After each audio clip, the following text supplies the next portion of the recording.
নমস্কার বন্ধুরা, আজকের রেসিপি হচ্ছে লাচ্ছা মিষ্টি রেসিপি।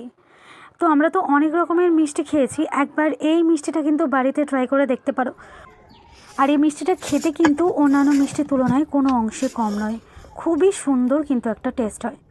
তো সবার প্রথমে দেখো, আমি লাচ্ছা সিমুই, এটা যদি এরকমভাবে যদি কাঁচের বয়ামে যদি এয়ারটাইট করে রেখে দেওয়া যায় না, এটা অনেক দিন ভালো থাকে। এটা 1 বছরও হয়ে গিয়েছে, কিন্তু এই লাচ্ছাটা কিন্তু নষ্ট হয়নি। তো প্রথমে আমি একটা থালার মধ্যে একটু ঘি মাখিয়ে নিচ্ছি, আর এখানে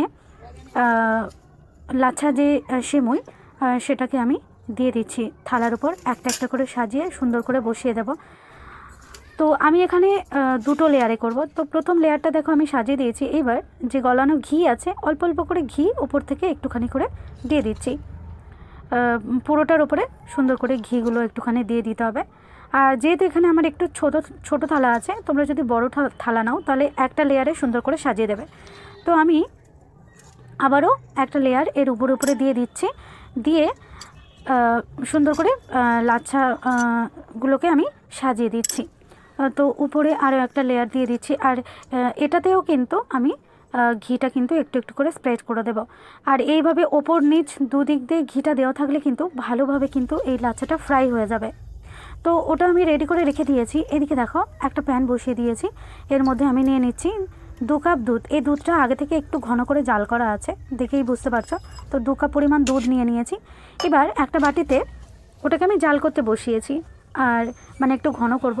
আর এদিকে আরেকটা বাটিতে একটু সামান্য দুধ নিয়ে আর এর মধ্যে দিয়ে দিচ্ছি 3 টেবিল চামচের মতো এখানে কাস্টার্ড পাউডার।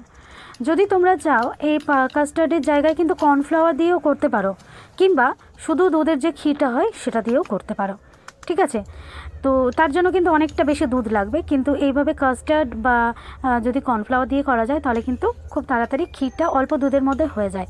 তো দেখো কাস্টার্ডটা ভালো করে গুলে নিয়েছি। এইবার এখানে যে দুধটা ফুটছে, আর দুধটা তো আগে থেকে ফুটিয়ে ঘন করা ছিল, সেই জন্য আর খুব বেশি ফোটানোর প্রয়োজন হয়নি। তো যখন ফুটে উঠেছে তখন এর মধ্যে আমি যে কাস্টার্ড মেশানো দুধটা সেটা দিয়ে দিয়েছি, দিয়ে এবার অনবরত নাড়তে থেকেছি। আর নাড়তে নাড়তে এরকম একদম ঘন টাইপের একটা কাস্টার্ড ক্রিম আমি তৈরি করে নিয়েছি, একদম ঘন টাইপের এরকম। আর ঠিক মানে এইরকম টাইপের রাখতে হবে। আমি একটুখানি স্প্যাচুলা দিয়ে তুলে তুলে তোমাদের দেখিয়ে দিয়েছি ঠিক কতটা ঘন এসেছে। তো আর এরকমভাবে ঘন করতে হবে। আর এর থেকে আবার বেশি ঘন করলে দেখবে আবার শক্ত হয়ে যাচ্ছে, মানে বাজে একটা টেক্সচার চলে আসবে। তো দেখো খুন্তি দিয়ে দেখিয়ে দিলাম, এরকম টাইপের একটু ঘন করে নিতে হবে ক্ষীরটা। তো এবার আমি গ্যাসটা অফ করে দিয়েছি, আর এটাকে এবার একটা সাইডে আমি রেখে দেব।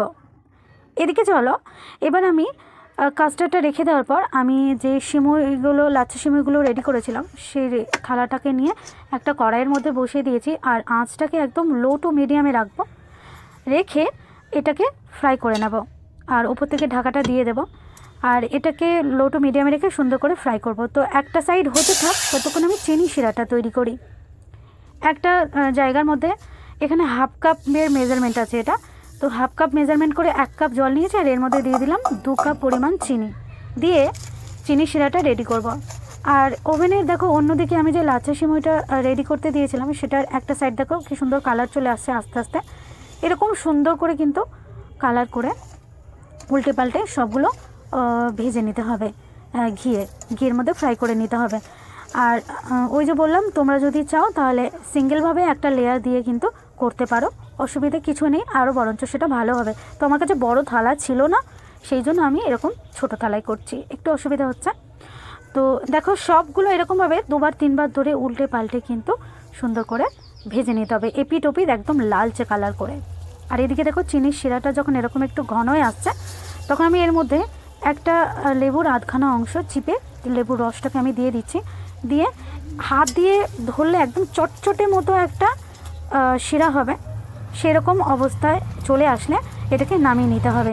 তো চিনি শিরাটা কিন্তু রেডি হয়ে গেছে, এটাকে নামিয়ে নিয়েছি। আর এদিকে দেখো লাচ্ছা সিমুইটার মধ্যেও কিন্তু সুন্দর একটা গোল্ডেন কালার চলে এসেছে। এইবার গরম থাকতে থাকতে লাচ্ছা সিমুইও এখন গরম রয়েছে, আর চিনি শিরাটাও গরম রয়েছে। তো এরকম গরম থাকতে থাকতে এই লাচ্ছা সিমুইয়ের মধ্যে কিন্তু চিনি শিরাটাকে চামচ দিয়ে ভালো করে ডুবিয়ে দিতে হবে। তো আমি চামচ দিয়ে দিয়ে সুন্দর করে চিনি শিরার মধ্যে দিয়ে দিয়েছি এর মধ্যে। আর এইবার ওপরে যে কাস্টার্ড ক্রিমটা তৈরি করেছিলাম সেই কাস্টার্ড ক্রিম আমি সুন্দর করে ওপর থেকে প্রত্যেকটা লাচ্ছার উপরে সুন্দর করে আমি স্প্রেড করে দিচ্ছি। এই মিষ্টিটা তোমরা একবার খেয়ে আমাকে জাস্ট একটু কমেন্টে বলো যে মিষ্টিটা তোমাদের কেমন লেগেছে। অপূর্ব সুন্দর একটা স্বাদ হয় কিন্তু। আর এখানে দেখো আমি কিছু বাদাম আর কিশমিশ নিয়েছি, কাজু বাদাম আছে আর কিশমিশ আছে, আমার কাছে আর অন্য বাদাম নেই। যদি চাও আমন্ড পেস্তা দিলে আরও ভালো লাগবে। তো সেই কাজু আর কিশমিশ আমি কাজুগুলো কুচি কুচি করে কেটে নিয়েছি, সেগুলো ভালো করে একটুখানি ডেকোরেশন করে এগুলোর মধ্যে সাজিয়ে দিচ্ছি। আর এটাকে ইনস্ট্যান্ট কিন্তু খেয়ে নেওয়া যাবে, একটু ঠান্ডা হলেই কিন্তু এগুলোকে খেয়ে নেওয়া যাবে। তো আজকের রেসিপি এই পর্যন্ত। রেসিপি ভালো লাগলে চ্যানেলটাকে সাবস্ক্রাইব করে আমাকে একটু সাপোর্ট করবে। আর আমি কিন্তু অবশ্যই করে তোমাদের কমেন্টের আশায় থাকবো, তো দয়া করে একটা কমেন্টও করে দিও। তো চলো আজ এই পর্যন্তই, সবাইকে টাটা।